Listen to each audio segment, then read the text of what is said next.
6 дугаар хэсэг 13 100 өдөр Нуарте сайн зөнж байжээ. Бүх зүйл түүний зөвгөн хэлснээр боллоо. Эльбарлаас хачин гайхалтайгаар эргэж ирсэн өнгөрсөн үед ч байгаагүй ирээдүйд ч дахин гарахааргүй энэ явдал бүхэнд илэрхий билээ. 18 дугаар Людвиг хатуу ширүүн цохилтыг няцаах гэж сул дорой орлог хийв. Тэр хүмүүст итгэхгүй адил болж байгаа хэрэг явдалд итгэхгүй байлаа. Төвний дөнгөс сая сэргэн байгуулсан хаан засаг буюу үнэндээ хэмжээгүй ирэхэд засаг бэгчж тогтоогүй хөл дээрэн гангаж хуучны үлдэгдэл ба шин үзэл суртлын холио хутгаа болсон барилга нь императорын анхны дохиогоор нурж унав. Ийм учраас вангаас авсан шагнал нь Вильборт ашиггүйгээр барахгүй аюултай байсан учраас хэдийгээр хам блакаас вангийн таллыг биелүүлэхийн тулд жуух бичиг ирүүлсэн боловч хүндэт легионы одонгон хэнд ч үзүүлсэнгүй. Совж зүдрэн ач тус хүргэснийхэн төлөө эзэн хааны ордонд бүхнийг чадагч эрэхтэй болсон Нуартье өмгөөлж хамгаалаагүй бол Наполеон Вильборыг зайлшгүй хөөн зайлуулах байсан юм. 1793 оноос Жирондич, 1806 оноос сенатч болсон тэр хүн өөрийнхөө хэлсэн үгэнд хүрч урд нь тус хүргэсэн хүндээ тус болов. Вильбор энэхүү эзэн хаант гүрнийг 2 дахь удаахан унна гэдгийг сайн мэдж байсан учраас тогтсон байгаа хугацаанд нь Дантесийн тараачих шахсан нууцыг чандлахын гэхрээр нуун далдалж байв. Вангийн прокурорыг Бонапартизмд хангалттай үнэнч биш гэж сэжиглэн огцруулав. Императорын засаг дөнгөж тогтмогц өөрөөр хэлбэл 18 дугаар Людвигийн дөнгөж орхиж явсан Жюльрийн ордонд Наполеон шилжин ирж суумагц. Вильбрийн хойноос манай сонсогч даган орсон тэр тасалгаанаас олон тооны янз бүрийн тушаал зарилгуудыг тал бүр тийш нь илгээв. Эзэн хаан самрын модоор хийсэн ширээн дээрээс 18 дугаар Людвигийн дүүрэн тамхитай хайрцгийг олжээ. Марсельд орон нутгийн эрх баригчид хичнээн хориглосон боловч хүмүүсийн хооронд харилцсан маргалдаан үүсв. Хэрэг явдал зөвхөн гэртээ биеэн оторлон сууж байгаа реалистуудын орилолдон хашгиралдахаар хязгаарлагдахгүй гудамжинд зүрхлэн гарсан хүмүүсийг илэрхий доромжлох боллоо. Цаг үеийн байдал өөрчлөгдсөний үрээр хөлгийн эзэн хүндэт хүн Блебийн лагерт хамаарагдах Морил хэрвээ бүхнийг чадагч болчихоогүй ч гэсэн гомдлон илэрхийлэх дууган өндөрсгөх хүрэлцээтэй жин олж авчээ. Энэ гомдол нь Дантесийн тухай гэдгийг тааварлахад хялбархан. Вильбор өөрийн дарга унсан боловч тэсвэрлэн зогсож хоцров. Төвний хорим хийх явдал нь сарин замхраагүй хэдий боловч шиг аятай зохистой цаг эртэл хойшлогдов. Хэрв эзэн хаан ширээндэн тогтон суугаад байвал жираар өөр нам ирж олох хэрэгтэй байсан бөгөөд Нуарте түүнд өөр ихнэр олж өгөх байсан юм. Хэрвээ 18 дугаар Людвиг 2 дахь удаахан эргэж ирвэл Бэлдэ Сен-Мираны нөлөө Вильбрийн адилаар 2 дахин нэмэгдэж хорим хийх нь уламж тохиромжтой болох байлаа. Ийм байдалтайгаар нэгэн өглөө Морилыг ирснийг мэдэгдэхэд Вангийн прокурорын туслах Марселийн шүүхийнхний дунд тэргүүн байр эзлэх болсон байв. Өөр хүн байсан бол хөлгийн эзэн өд яаран очиж өгтөн уулзаж өөрийнхөө сул доройг харуулчих байсан боловч Вильбор ухаантай туршлагагүй байлаа ч гэсэн сайн сэрхүйтэй хүн болохоор Морилыг завгүй дэм биш. Харин Вангийн прокурорын туслах ирсэн хүнийг үүдэндээ хүлээлгэж сурсан ёсоор үүднийхэн өрөөнд хүлээлгэв. Мөчийн дараа янз бүрийн чиглэлийн хідэн сонин эргүүлж үзээд эрхэм Морилыг дуудагч тушаал өглөө. Морил Вильборыг зөөлөн зантай болсон байхаа гэж бодож байтал харин 2 сар хагасан өмнө байсан шигээр тайван бат доктортой ёсорхуу хэвээр юм байв. Энэ бол жирийн хүнийг эрх тушаалтай хүнээс тусгаарлах хамгийн давшгүй саат дотгор байдаг. Морил тасалгаанд ороод түүнийг өөрийгөө хараад сүрдэн чичрэх байх гэж найдаж байсан чинь харин оронд нь өөрийг хүлээж бичгийн ширээний цаан сууж байгаа прокурорын туслахыг хараад өөрөө л айн дагжихад хүрчээ. Морил үүдэн зогсов. Вильбор түүнийг танихгүй байгаа юм шиг харна. Тэгээд хэсэг зур дуугүй байж Морилыг малгайгаан эргүүлэн зогсож байхад хэрвээ би андуураагүй бол та чинь эрхэм Морил юу гэлээ. Тийм эрхэм би байна гэж хөлгийн эзэн хариулв. Алив наашин орооч гэж Вильбор сайхан зантаа хэлээд таны ирсэн явдлын ачийг би юугаар хариулах ёстой болж байна вэ Та тааварлахгүй байна гэж юу? Гэж Моррель асуулаа. Үгүй, огт тааварлахгүй байна. Хэдий тийм боловч чадах юм байвал танд туслахад бэлхэн байна. Энэ бол таны бүрэн мэдлийн зүйл гэж Моррель хэлв. Тэгвэл юун тухай юм бэ хэлэл дээ? Моррель баг зэрэг тайвширч өөрийнхөө хүсэлтийн шударга ба одоогийн байдлын тодорхойд бат итгэж Эрхэм дээд эзэн хааны буцаж ирэх тухай мэдээ тодорхой болохоос хэдэн өдрийн өмнө би тан дээр нэгэн залуу далайчин миний онгоцны ахмадын туслахад өршөөл үзүүлнэ үү гэж гуйж ирснийг минь санаж байгаа биз. Түүнийг Элба аралтай харилцаатай гэж шийдэгсэн юм. Тэр үед ялт хэрэг гэж үзэгдэж байсан ийм харилцаа одоо шагнал хүртэхэр зүйл боллоо. Тэгэхэд та 18 дугаар Людвигт алба хааж байсан болохоор тэр хүнийг өршөөгөөгүй л дээ. Энэ бол таны үүрэг байсан. Одоо бол та Наполеонд үйлчилж гэм буруугүй хүнийг хамгаалах үүрэгтэй. Энэ бол бас л таны үүрэг. Ийм учраас би тан дээр түүний тухай асуух гэж ирлээ. Вильпер ихэд биеэм барьж түүний нэр хэн бэлээ? Гэж асуугаад нэрийг хэлж өгөөч гэлээ. Эдмон Дантес. Шууд өөдөөс нь хэлж байгаа энэ нэрийг сонсохоос 25 алхмын эрүүл тулаан дайсныхаа өөдөөс тухайн тавьж өгөх нь аятайхан байжээ. Гэвч Вильпер нүдэн жирэмсэнгүй. Намайг энэ залууг хувийнхан эрхшигэн үүднээс барьсан гэж хинч хэлж чадахгүй гэж Вильпер бодож байлаа. Дантеси гэж давтан асуугаад Эдмон Дантес гэв. Тэмээ эрхэмээ. Вильпер зэрэгэлдээ байгаа том шүгээг нээж дараа нь өөр нэгэн ширээнд очиж ширээнээс хавцтгэргүй дөрсөн дагшинг дээр очиж үзснэн эргэж хөлгөн эзэн өд хараад хамгийн жирийн дуугаар өршөөлт эрхэм минь та андуураагүй үз гэж асуулаа. Хэрвээ Моррель арай авхаалжтай энэ хэргийн байдлыг илүү сайн мэдж байсансан бол прокурорын туслах уг хэрэгт огт хамаарагдахгүй зүйлээр хариулж байх нь хачин санагдах байсан юм. Вильпер түүнийг хоригдлуудын нэрийг үзэгж шоронгийн дарга нар руу яагаад явуулахгүй байна гэдэг асуулт өөртөө тавих байсан юм. Айсан шинж байгаа эсхийг дэмий ирсэн Моррель түүний ийдэг байгааг л харж байлаа. Вильпер зөв тооцжээ. Үгүй шүү, би андуураагүй. Түүнийг мэддэг болоод 10 жил болж байна. Манай 4 жил алба хаасан юм. Сар агасын өмнө санаж байна уу? Одооных шиг шудраг үннийг хүсэж гуйхан адилаар энэрл өршөөл үзүүлэхийг би танаас гуйж ирсэн шүү дээ. Тэгэхэд та намайг нэлээд хайхрамжгүй хүлээн авч дургүйхэн хариулж билээ. Тэр үед реалистууд Бонапартчдад найрсаг биш байдаг байсан юм гэж хэлв. Өршөөлт эрхэм минь гэж Вильпер түүний зохилтыг няцаан ёрийн ханга байдлаар хариулаад Бурбончуудыг би эзэн ширээний хууль ёсны эзэн ард түмний сонгосон хүмүүс гэж үздэг байсан тэр үеийн реалист байсан.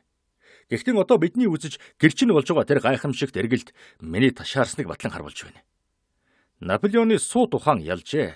Зөвхөн олонний дуртай хэмжээгүй эрх засаг бол хууль ёсны хэмжээгүй эрх засаг юм гэлээ. Сансан ёсоор боллоо гэж Моррель бүдүүлэгдүүхэн элен далангүй хэлээд таны тэгж ярихыг сонсоход сайхан байна. Энэ бол хөөрхий Эдмонд сайн яра болох нь гэлээ. Вильпер шин бүртгэлийн хуудас сэргүүлэн байцаарай. Би одоо санаж байна. Далайчин байхаа. Тэр каталан охиндоо суух гэж байсан байх тийм үү? Тийм. Би одоо санаж байна. Тэр бол маш ноцтой хэрэг байсан. Тийм гэж юу? Шүүхийн байшинд байхад нь түүнийг шууд шорон руу аваад явсныг та мэдж байгаа шүү дээ. Тийм ээ. Тэгээ дараа нь яасан бэ? Дараа нь би Парисд мэдээ явуулж түүнээс олсон бичиг баримтуудыг хамт явуулсан. Би тэхүү хэрэгтэй л дээ. Түүнээс 7 хоногийн дараа хоригдлыг аваад явчихсан л да. Аваад явчихсан гинэ? Гэж Моррель дуу алдаад хөөрхий амтныг яагаа бол? Битгий. Түүнийг бодвол Фенестрэл Пинерол юм уу эсвэл гэгээн Маргаретийн арал руу цөлөх маягаар явуулсан байх. Нэг л сайхан өглөө тань дээр эргэж ирээд хөлөг онгоцны командлыг хүлээн авна. Хэзээ л бол хэзээ эрг. Дүүний байр хадгалаастай байгаа. Харин одоо болтол яагаад ирэхгүй байна юу? Наполеоны шүүх, реалистуудын шүүхийн шоронд хийсэн хүмүүсийг юуны өмнө суллан тавих ёстой баймаар юм? Эрхэм Моррель, та зэмлэх гэж битгий яар гэж Вильпер хэлээд ажил хэрэг бүхэнд хууль зүй шаарддаг юм шүү дээ. Шоронд бас сулан тавих тухай тушаалыг мөн л дээд дарганараас авах болно шүү дээ. Наполеон дөнгөж 2-7 хоногийн өмнө босож ирсэн хориглуудыг сулан тавих тухай тушаал одоо л бичигдэж байна. Гэвэ. Энэ ёс журмын дөргөн гүйцэтгэж гэж болдгүй юм уу? Гэж Моррель асуугаад бид ялсан улс шүү дээ. Надад найз нөхөд холбоо харьцаа бэ. Тэр шийтгэх тогтоолыг хүчингүй болгуулж чадна. Тогтоол байхгүй шүү дээ. Тэгвэл баримтлах тухай тогтоол. Улс төрийн хэрэгт хориглуудын нэршин жагсаалт байдгүй юм.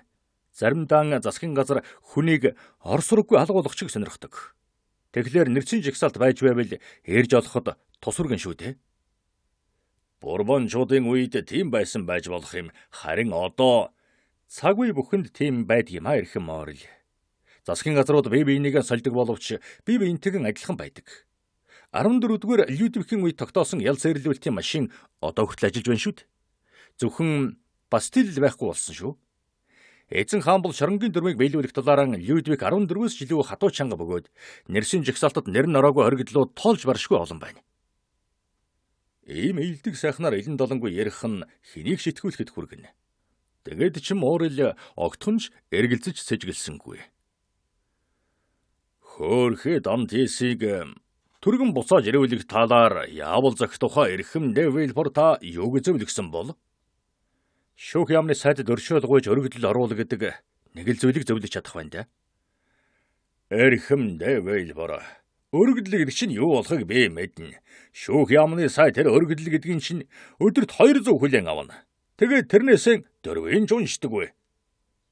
Тийм ээ гэж Вильбер хэлээд.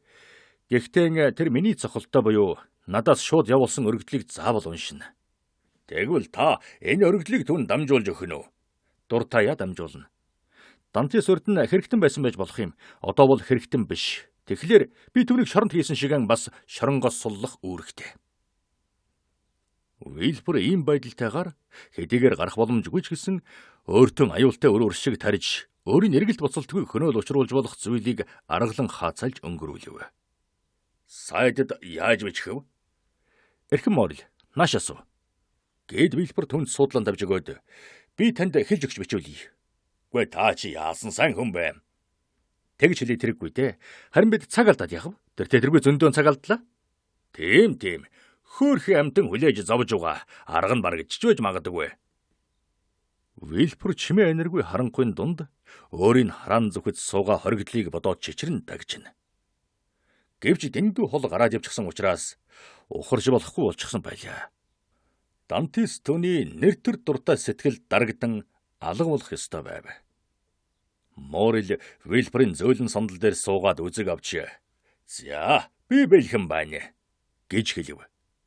Тэгэхэд Вильбер сайн санааны үүднээс Дантесийн эх оронч үзэл түүнээс Бонапартчдын хэрэгт үзүүлж байсан ач тусыг өсгөн нэмсэн өргөдлийн үгийг хэлж өглөө. Үүнээс үзвэл Наполеоныг буцаж ирэхэд гол үр гүйцэтгсэн хүний нэг нь Дантес болж харагдаж байлаа. Ийм өргөдлийг сайд үзмэгц тэр дорон шудраг өмнө дахин олох ёстой болно. Тэгтэн энэ нь хийгдээгүй байсан бол шүү дээ. Өргөдлийг бичиж дуусмагц Вильбер түүнийг чанга уншив. Сайн байна. Одоо үлдснээ надад найдаж болно. Та хизээ үнийг явуулах вэ? Өнөөдөр л явуулчихна. Таны зохолтой явах уу? Хэрвээ энэ өргөдөл дотор бичсэн зүйл цөм чин үнэн гэж би батлан бичвэл тэр хамгийн сайн зохолт болно. Вильбер ширээндээ суугаад өргөдлийн булан дээр хэрэгтэй зохолтыг хийлээ. Одоо би цааш нь юу хийх ёстой вэ? Гэж Моррель асуухад Вильбер хүлээж л бай. Би бүгдийг өөрөө хариуцъя гэж хариулв. Ийм итгэлтэй хариулт нь Моррелийг дахин итгэн гордох болгов.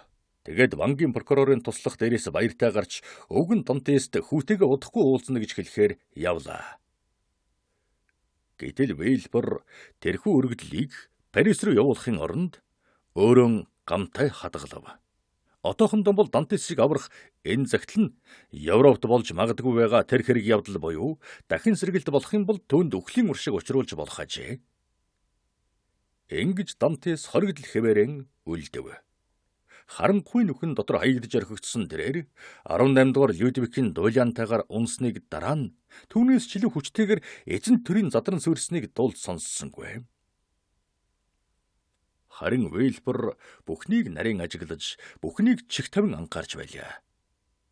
100 өдөр хэмээн нэрлэгдсэн Наполеоны дахин буцаж ирсэн тэр үед Морил 2 удаа Дантесийг суллуулах гэж давталсан боловч удаа бүрдний Вейлбор түүнийг амлалт хоригдлогоор тайвшруулан өнгөрлөө. Эцсийн эцэст Ватерлоо болов. Морил Вейлбор дээр дахин очисонгүй. Тэр залуу найзынхаа төлөө хүний хүч хөрөлцөх бүхнийг л хийлээ шүү дээ. Дахин сэргэлтийн үед шинэ орлого хийвэл өөртөө л дэмий хор хүрхэхээс хэтрэхгүй байв. 18 дугаар Людвиг ширээндээ буцаж суулаа. Вейлбор дотоод сэтгэлийн зовоон тарчилгасан олон дурдтгал сэтгэлд нь үлдээсэн Марселаас гарч Тулуз хотод Вангийн прокурорын өөрөгт ажил хүлээн авч очлоо. Энэ хотод ирснийхэн дараа 2-7 хоноод Рене де Симмран хадагтаатай суув. Одоо хадагтайн эцэг ордонд онцгой хайр хишгийг хүлээсэн хүн болжээ. 100 өдөр ба Ватерлогийн дараа Дантес хүмүүст бишим гэхэд лав бурханд мартагдаж шорон торигдсон хэвээр үлдсэний учир ийм байна. Наполеоны Францад буцаж ирснийг мэдээд Данглар Дантес ямар зохилт өгснөө ойлгов. Түүний ховын бичиг зорьсон дон хүрчээ. Гэмтэрх хийхтэн овжин өдөр тутмын амьдрал хангалттай авьяастай бүх хүний адилаар энэ хачин тохиолдлыг Тэнгэрийн балаг хэмээн нэрлэв. Наполеон Парис дэрж түүний захирах хүчит дуу дахин цуурайтахад Данглар айв. Бүх зүйлийг мэдж байгаа өшөө хорслон ямраарч авч мэдэх Дантес хүрээд ирэх байх гэж цаг мөчбөрд хүлээн сандарч байлаа. Тэгээд далайн албанаас гарах хүсэлтэй байгаахан Морилд мэдэгдэж Испани нэгэн томоохон худалдаачид явуулж өгөхгүй юу гэж хүсжээ. Ингээд Данглар 3 дугаар сарын сүүлч буюу Наполеоныг Тюлрид ирснээс 10-12 хоногийн дараа тэрхүү худалдаачны конторын албан хаагчаар орж Мадрид яваад түүнээс хойш сурагч хэмээн сонсогдсонгүй. Фернан ямар ч учрыг олсонгүй. Дантес байхгүй байсан түнд хамгийн хэрэгтэй зүйл нь байжээ. Дантес яагаа бол гэдгийг тэр мэдхийг ч оролцсонгүй. Түүний бүх хүч анхаарал нь Мерседесийг болзоот хүн эрэхгүй тухай янз бүрийн зохиомол юмар хуурах ба яаж бүсгүйг дагуулan өөр тийшин явах вэ гэдэг ганцхан зүйлд чиглэгдэжээ. Заримдаа Фаро хошууны өндөр оройд ир сууж Марсел Каталан хоёрын зам үед махчин шувууны нүд шиг хөдөлгөөнгүй хардсаар өшөө өвөрлсөн гоо сайхан далайчин ирж яваагүй байгаа гэж хардсан. Фернан Дантесийг буудан алж дараа нь хүн алснаа даллах гэж өөрийгөө буутахаар хатуу шийджээ. Гэвч тэр өөрийгөө хуурсан байв. Тэр бас л горьцсоор байгаа учраас хизээч өөртөө гар хүрхгүй байжээ. Тэр завсар энэ гүнигт явдлууд болж байх үед зэвсэг үрчилж чадах бүх хүнийг император зэрэг татаж Францын хөлийн цаана явуулж байв. Фернанд бусдын хамт аян данд явж овоохой Мерседес хоёрыг орхиод эзгүй хооронд нь өрсөлдөгч залуу ирээд хайртай хүүхэнтэй минь суучихвээ гэж бодон тарчилж явлаа. Хэрвээ Фернан амин хорлох зориг чадвартай байсансан бол Мерседесээс хагацх үед нь лав биеэн хорлох байсан биз. Мерседесийн уй гашууд сэтгэл зовсон дөр үзүүлж түүний өчүүхэн хүсэл бүрийг хичээнгүйлэн биелүүлж байсан сайн санаа зүрхэнд нөлөөлж байлаа. Мерседес түүнд ахшигэн хайртай. Энэ нөхөрлөл нь ачийг санан баярлах сэтгэлээр улам бэгчжээ. Мерседес Каталан залуугийн мөрөнд аяны нүргэвчийг зөөж өгтөн "Ах минь, ганц найз минь, бэ мэдж яв. Миний нулимсан гойжуул суудаг энэ дэлхий дээр чамаас өөрхөн надад байхгүй шүү дээ.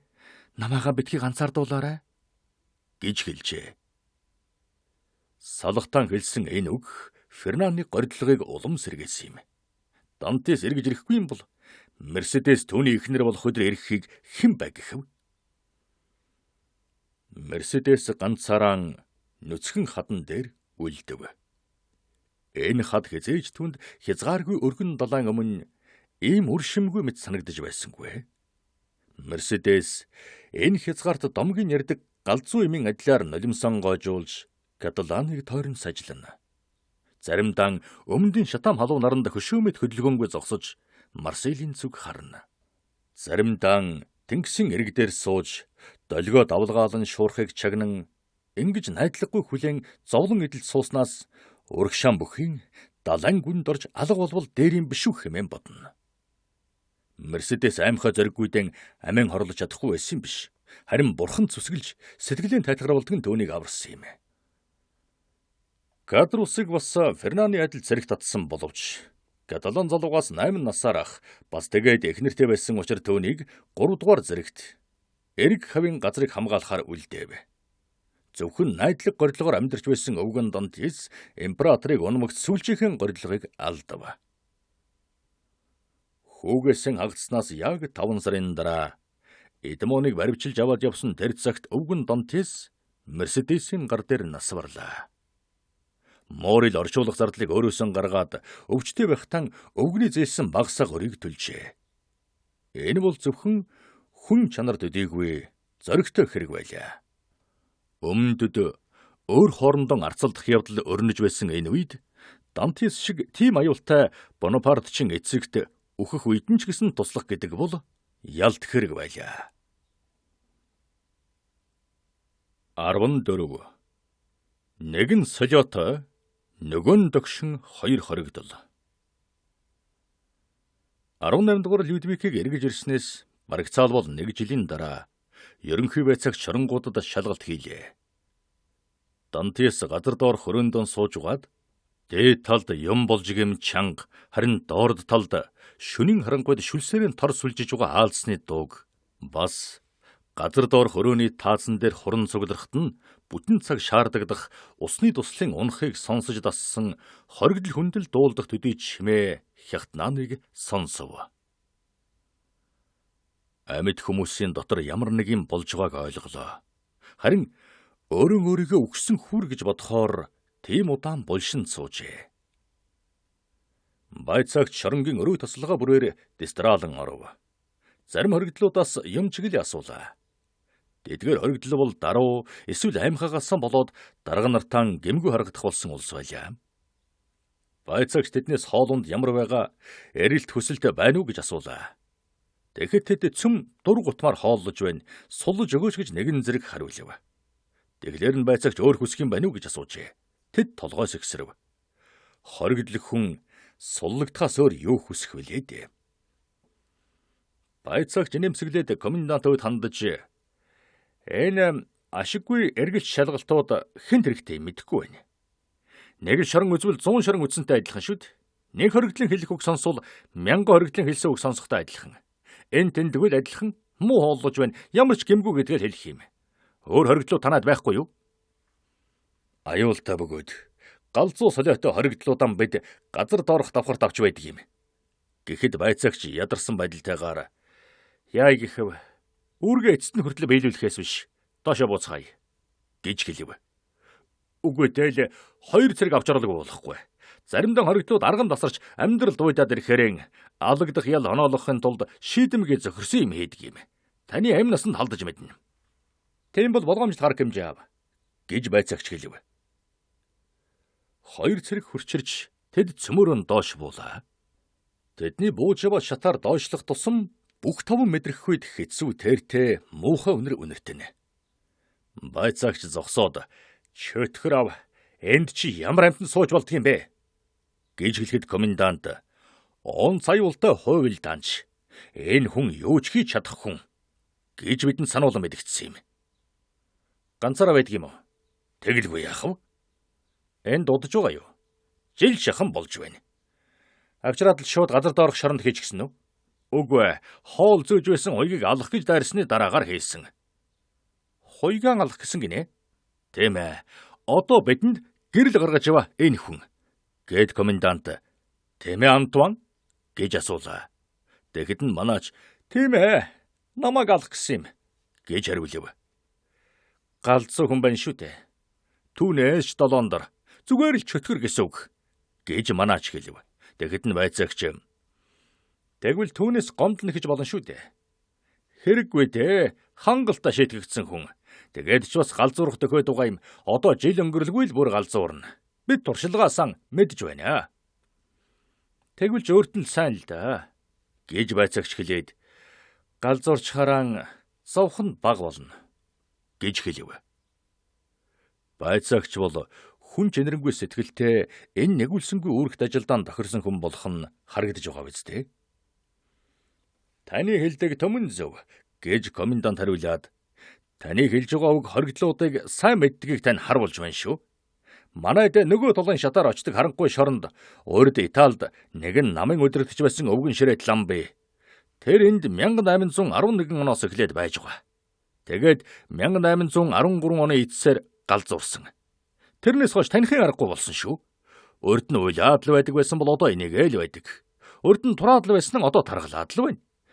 Энэ үний оронд та түүнийг үзэхгүй юу? Тэр бол хөгжилтэй галзуу. Танд уйтахар төрүүлэхгүй шүү. Гэж хэлэв. Би энэ хоёрыг хоёуланг үзнэ. Албан өргөг үн сэтгэлээсээ биелүүлэх хэрэгтэй. Гэж байцаагч хэлэв. Байцаагч өөрөө ангуудаа шорон үзэж байгаа учраас дарга нартаа тоогдох гэж хүсжээ. Урдаараа энүүн дээр нь оръё. Гэж хэлэв. Болгоно. Гэж комендант хэлээд хуйг өдөглөө. Хуйг хаалга онгойлгов. Хүнд түгжээ хангар жингэр хийж, зэвэрсэн нугас хяхнан төмөр сараачтай нарийнхан завсраар орж ирж байгаа нарийнхан гэрлийг хэлж баршгүй амтрхан харсан Дантес толгоогоон дээш болголоо.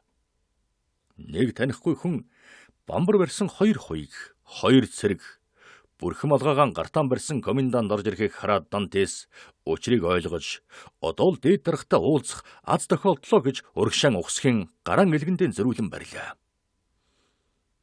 Тэгмэгт цэргүүд байцаагчуд муу юм үлдэхээр ухсгийлээ гэж бодоод жадаан өмнөөр нь зөрүүлэв. Байцаагч өөрөн ирэхгүй алхам хойш ухарлаа. Дантес өөрийн аюултай хүн болгон ойлгуулсныг мэдэв. Тэгтэн Дантес хүнийл чадах хэмжээгээр номхон даруй байдал гаргаж, ирсэн хүмүүсийг гайхахаар дөлгөөхөн загнаж, өндөр тушаалд тэр хүний зүрхийг хөдлөхийг оролдов. Байцаагч Дантесийн хэлж байгааг дуустал сонсоод дараа нь комендант өдөргөж зөв тийшээ болж байгаа хүн байна. Хэдийн номхорон тогтун байдалтай болсон байна. Айн гэдгийг мэдэж байна шүү дээ. Жад хараад ухарч байгааг хараач. Харин галзуу хүн бол юунаас жаахгүй. Би энэ асуудлаар Шаронтонд маш сонирхолтой ажиглалт хийсэндэ гэж хэлэв. Дараа нь хоригдлоод хандаж товчоор хэлвэл та тэгээд юу хүсэж байгаа юм? Гэж асуулаа. Миний ямар гэмт хэрэгхээснийг л над хэлж өгөөч.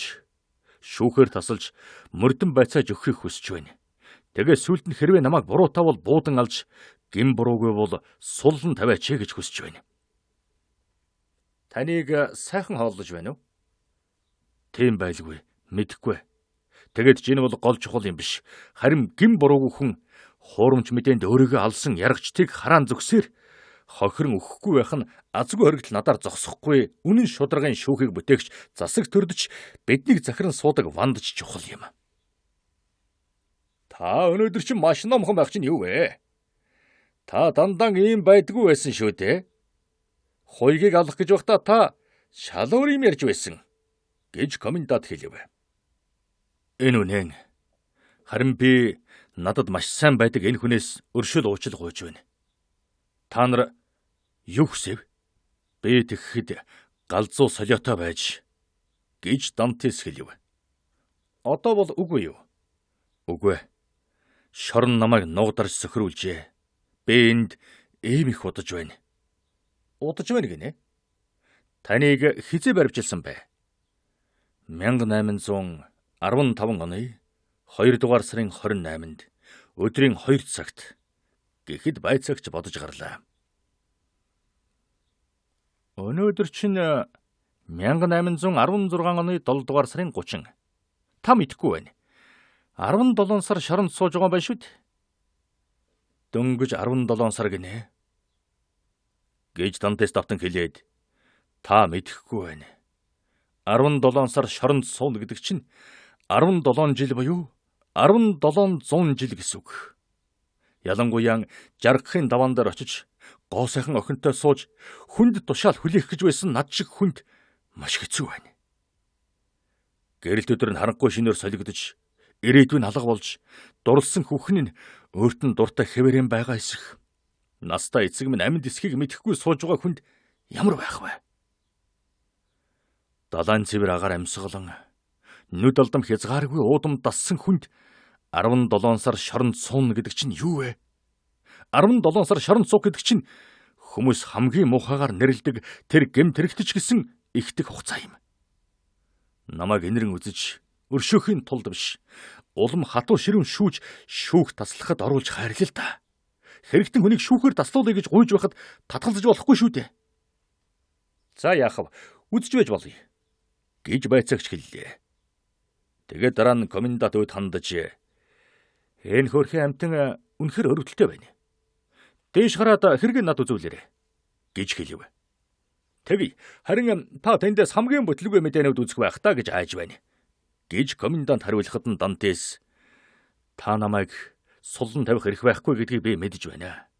Харин та миний хүсэлтийг дээд дарга нартаа уламжилж мөрдөн байцааж эцэст нь шүүхэд өгч болно шүү дээ. Миний хүсэж байгаа ганц хүсэлт бол шүүх. Намайг ямар хэрэг хийсний минь, ямар ял оноогцсны минь надад хэлж өгвөл боллоо.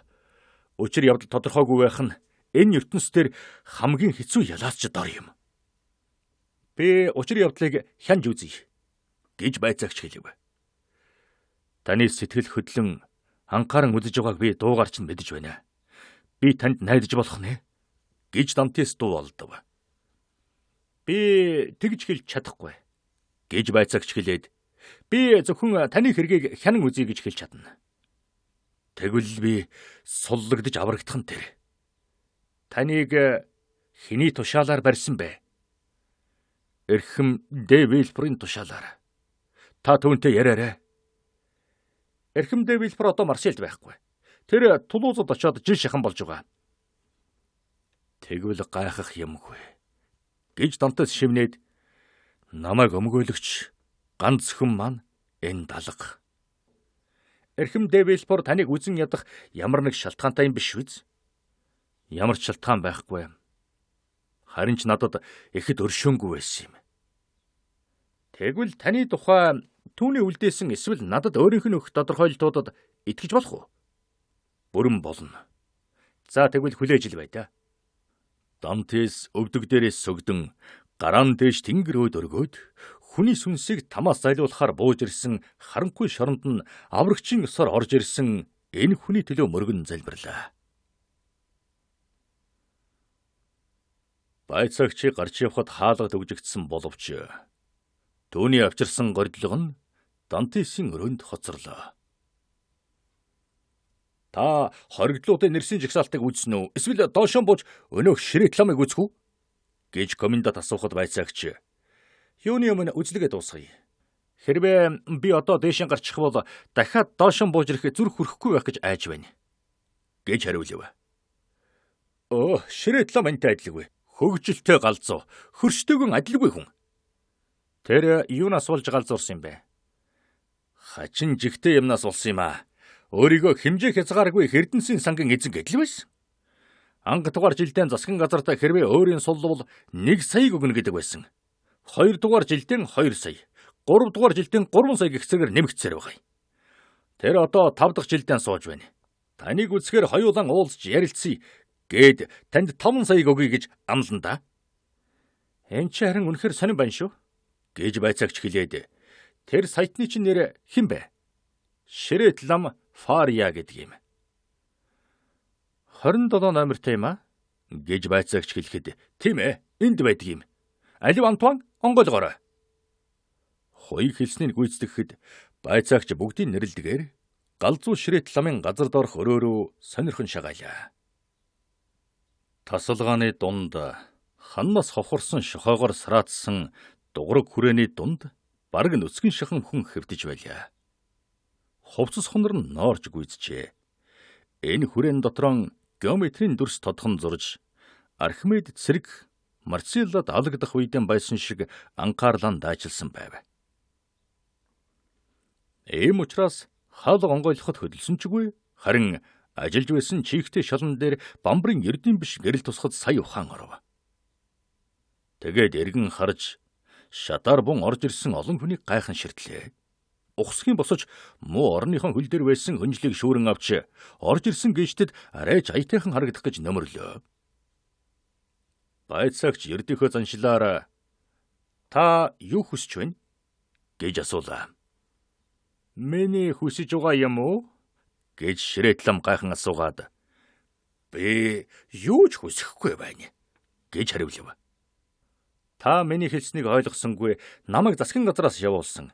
Би шорон шалгаж хоригдлуудын эрэлт хүсэлтийг хүлээн авч байгаа юм гэж байцаагч үргэлжлүүлэн хэлв.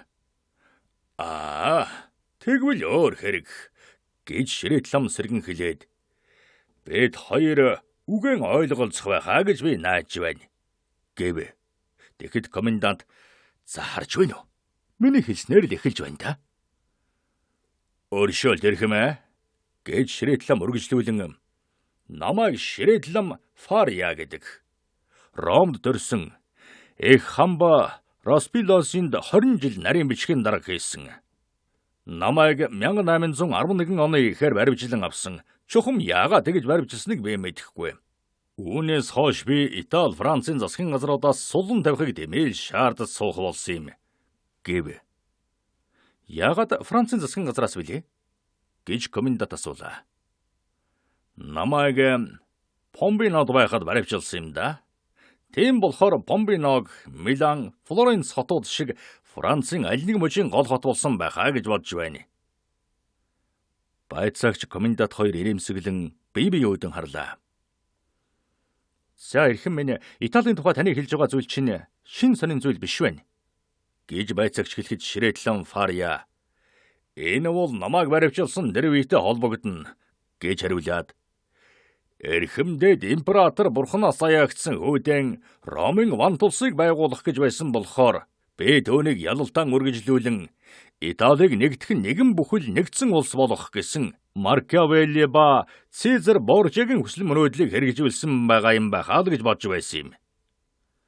Аз болоход таны онц талархан үзэж байсан тэр төлөвлөгөөг бурхан баг зэрэг өөрчилж өгчээ гэж байцаагч татгалзан хэлэхэд Ширэтлам энэ бол Италиг хүчрхэг тусгаар тогтносон жаргалтай улс болох ганц арга мөн гэж хариулв. Тэгэхэд нь байцаагч магадгүй тэгтээ би танаа Итали улсын төрийн бодлогын чиглэлийг шүүмжлэн хэлэлцэх гэж ирээгүй. Таныг орон сууц хоол ундандаа тааламжтай байгаа эсхийг асуух гэж ирсэн юм. Эндхийн хоол бусад бүх шоронгуудын хоолтой адил. Өөрөөр хэлбэл маш муу байна гэж Ширэтлам хариулаад баяр маань жигт эрүүл агааргүй байна. Гэвч газар доорх шорон гэхэд ерөнхийдөө овоол юм. За энэ яахав? Харин засгийн газарт мэдэгдэхээс нэг чухал нууц зүйлдэл хамаг учир байна. За одоо л эхэллээ те гэж комендант байцаагчин чихэнд хэлв. Хэрвээ амжилттай болвол Ньютоны бүх системийг ч өөрчилж мэдэх тийм тооцоо хийж байхад минь саад хийсэн боловч би та нарыг хараад баярлаж байна. Би тантай хоёулахнаа уулз ярилцахыг зөвшөөрнө гэж Ширэтлам үргэлжлүүлэн ярихад комендант байцаагчид "Тэг би танд хэлээгүй юу?" гэж шивнэлээ. Тэгэхэд байцаагч нэмсэглэж "Та өөрийнхөө улсуудыг сайн мэддэг юм байна" гэж хариулаад Ширэтлам хойд хандаж "Би таны хүсэлтийг биелүүлж чадахгүй юм байна" гэж хэлв. Хэрвээ улсад их мөнгө, жишээлбэл 5 саяын хөрөнгө өгөх тухай ярил яах вэ? Гайхалтай байна. Та тэр ч байтугай өгөх мөнгөнийх нь тоо хүртэл урьдчилан мэдчихсэн байна шүү гэж байцаагч комендантад хэлв. Тэгээд байцаагч явах гэж байгааг хараад Ширэтлам үргэлжлүүлэн "За яах вэ? Хоёулах наанж ярихгүй байж болно. Эрхэм комендант бидний ярианд байлцгал дээ" гэж хэлв. "Эрхэм минь, бидэнд таны хэлэх гэж байгаа зүйлийг чинь би нэгэнгүй цээжээр мэдэж байна. Өнөөхөл Эрдэнэсийн сангийн тухай үздэй тийм үү?" гэж комендант түүний үгийг таслан хэлв. Тэгэхэд Фария урдн дуулаагүй хүн бол саруул ухаан үнэн шударга сэтгэлийн олж харахаар тийм харцаар тэрхүү элэг дог хийх чиг ширтлээ. "Тэгэлгүй яах вэ? Тэрнээс өөр би юу ярих вэ?" гэж Ширэтлам хэлэхэд комендант "Эрхэм байцаагч" гэж үргэлжлүүлэн хэлээд "Би энэ яриаг нь 5 жилийн туршид өргөлж сонсож байгаа болохоор энэ явдлын Ширэдламаас доргүй ярьж өгч чадна" гэв. "Эрхэм комендант, энэ бол таныг түүх сударт бичсэн жилэн нүцтэй мөртлөн юм үздэггүй, чихтэй байтлан юм сонсдоггүй тэр хүмүүст хамаарагдах хүй юм гэдгийг нотлон харуулж байна" гэж Ширэтлам хэлэхэд байцаагч "Эрхэм минь, улс баян, бурхны ачаар улс таны мөнгөөр дутахгүй. Харин та тэр мөнгөн суллагдж гарах хүртлэн хадгалж бай. Гэж хэлв.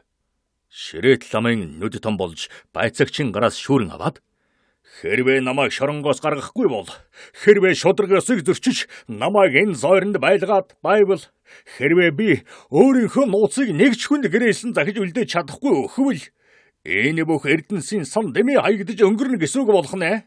Тэгсэн дорхонын энэ хөрөнгийг улс авч ашиглаад далимд нь надад бас ашиг болвол дээр юм биш үү?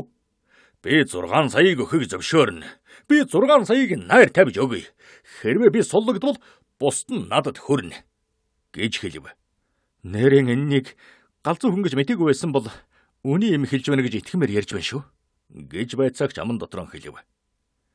Тэгэхэд хоригдл хүний сонорч ихээр байцаагчийн ярьсан бүхнийг сонссон Фария би галзуу хүн биш. Би үнэн хэлж байна. Миний ярьж байгаа дарамл эрдэнэ үнэхээр байгаа юм.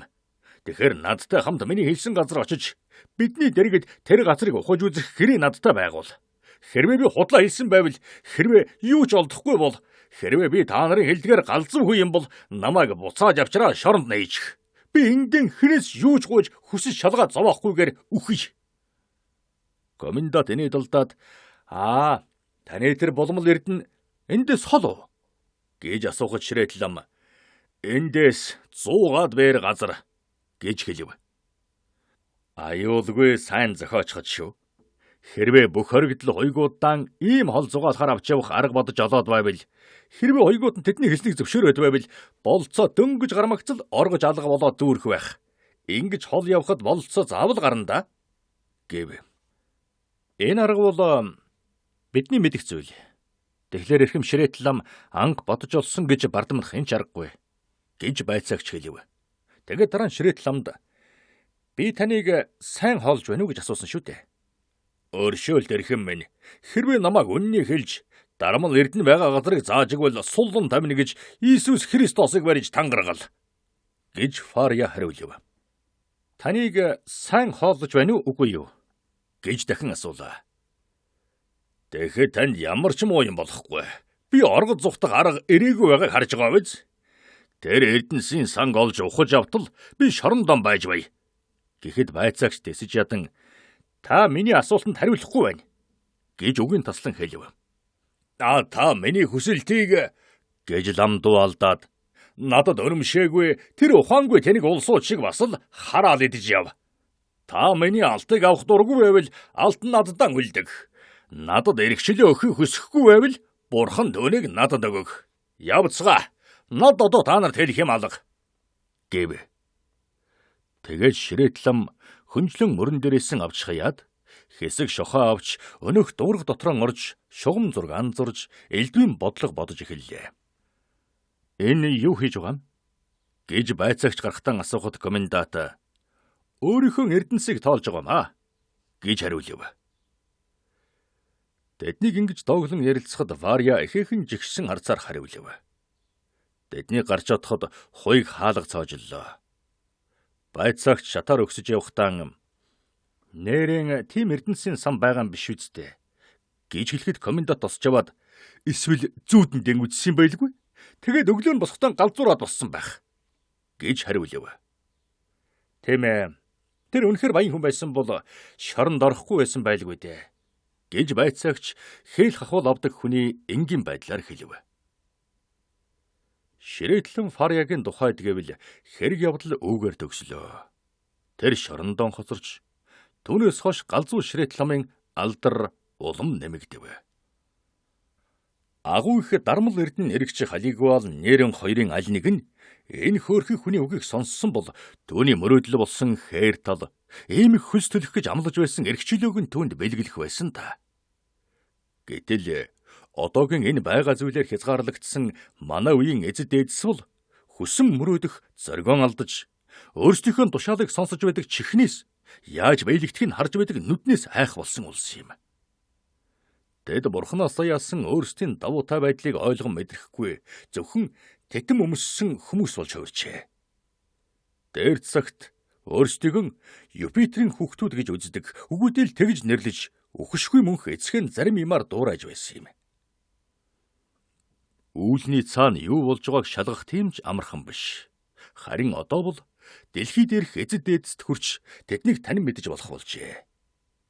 Хэмжээгүй эрх засгийн газраас шорон ба тамлалтын үр уршигыг өдрийн гэрэл гаргаж үзүүлэхийг хизээч хүсдэггүй болохоор харгас шүүхийн олз болсон хүн өөрийн хугарсан яс цус асгарсан шархыг гадагшаан гарган харуулдаг жишээ ховор учраас шорон гямдангийн дотор бий болсон ухаан солиорл сэтгэлийн зовлон дэндэн нямбайлан хадгалагддаг юм. Хэрвээ тэндээс гарчхаж гэмээж нь ямар нэгэн зөвөн эмчлэн соёлих газар оршуулж оточ нар хойгуудаас авсан дэдгэр сүгнээс хүний дүрс оюун бодлыг дэмийл ирдэг юм. Ширээт лам шоронд ухаан самуурч солиорлоорон өөрийгөө бүх насаараа шоронд хоригдох болгожээ.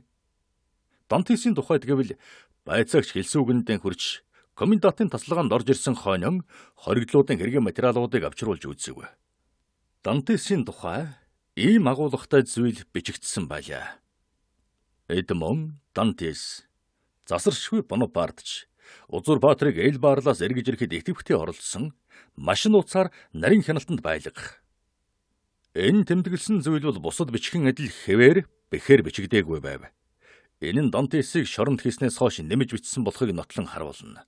Шийтгэл нь маргахан аргагүй хатуу чанга байсан учраас байцаагч дээр нь яах чаргагүй юм гэж нэмэж бичив. Байцаагч ирсэн явдал нь Дантесийн сэтгэлийг сэргээлээ. Тэр шоронд орсон цагаас хойш өдөр сараа мартчихсан байв. Харин байцаагч түүнд өдөр сар он хэлж өгсөн учраас Дантес түүнийг мартсангүй. Тэгээд тэр адраас унсан хэсэг шохоогоор ханан дээрийн 1816 оны 7 дугаар сарын 30 гэж бичив. Түүнээс хойш өдөр сар алдахгүй тулд өдөр бүр тэмдэглэх боллоо. Өдөр 7 хоног сар өнгөрсөөр Дантес хүлээсээр байв. Тэр эхлээд 2-7 хоногийн хугацаа тавилаа. Хэрвээ байцаагч өршөөнгүй сэтгэлийнхээ агсын ч гаргалаа гэхэд 2-7 хоногийн хугацаа хангалттай. Энэ 2-7 хоног дуусахад Дантес өөртөө байцаагч Парис орхоос нааш өөрийн хэргийг сөхөж үзнэ гэх гордлого бол тэнэг хэрэг гэж хэлв. Байцаагч даалгасан шалгалтыг хийхэд сар 2 сар хэрэгтэй байх гэж бодоод Дантес 2-7 хоногийнхоо оронд 3 сарын хугацаа тавилаа. Энэ 3 сарын хугацаа дуусахад түүнд бас нэгэн өөр бодол төрж хагас жилийн хугацаа тавив. Энэ хагас жилийн өнгөрөхөд бодоод үзвэл 9 сар хагас хүлээж гисэн байлаа. Энэ хугацаанд түүний байдалд ямар ч өөрчлөлт гарсангүй. Тайвшруулах ямар ч мэдээ авсангүй. Хоёг хуучин янзаараа л хэлгүй юм шиг байв. Дантес өөртөө итгэх юм болж толгойд нь орж ирсэн тэр бодол бол дэмий бодол.